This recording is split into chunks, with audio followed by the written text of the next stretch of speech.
Donald Trump's campaign distances itself from controversial New York rally comments. Republicans criticized racist and misogynistic remarks by speakers at Madison Square Garden on Sunday. Donald Trump and his allies were scrambling on Monday to stem the fallout from a campaign rally at New York's Madison Square Garden, where one speaker called Puerto Rico a floating island of garbage, and another likened Kamala Harris to a prostitute with pimp handlers. With just over a week to go until the U.S. presidential election, the Trump campaign had billed Sunday's rally at the iconic Manhattan venue as the Republican former president's closing argument before an audience of thousands of adoring supporters. But a series of racist, misogynistic, and vulgar comments by warm-up acts overshadowed Trump's stump speech and prompted his campaign and Republican allies to rush to distance themselves from the speakers in an attempt to protect the presidential candidate from any negative fallout.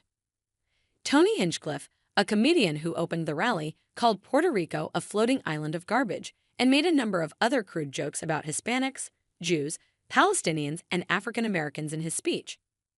The former president has yet to comment on the remarks, instead posting a picture of the front page of Rupert Murdoch's New York Post tabloid, headlined Madison Square Garden, to social media on Monday.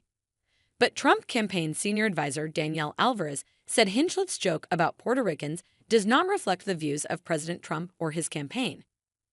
Caroline Leavitt, a spokesperson for the campaign, dismissed Hinchcliffe as a comedian who made a joke in poor taste. "I think it is sad that the media will pick up on one joke that was made by a comedian rather than the truths that were shared by the phenomenal list of speakers that we had," she told Fox News on Monday.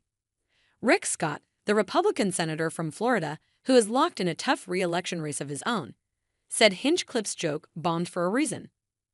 "It's not funny and it's not true. Puerto Ricans are amazing people and amazing Americans." Scott wrote in a post on X, "I will always do whatever I can to help any Puerto Rican in Florida or on the island."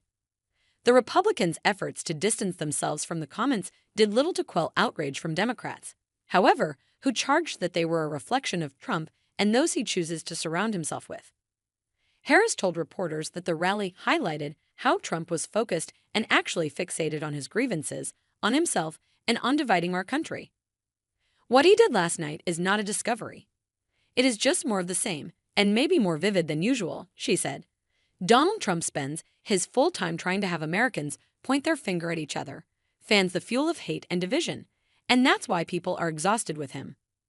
𝐿exandria Ocasio-Cortez, the Democratic congresswoman from New York, who is also of Puerto Rican heritage, said the Trump campaign invited this rhetoric on their stage for a reason.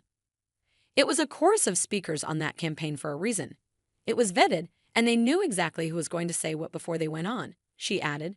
Puerto Rico is an unincorporated U.S. territory, and the Pew Research Center, a nonpartisan think tank, estimates nearly 6 in Hispanics of Puerto Rican origin live in the U.S., many in the 7 swing states that are likely to determine who wins the White House on November 5.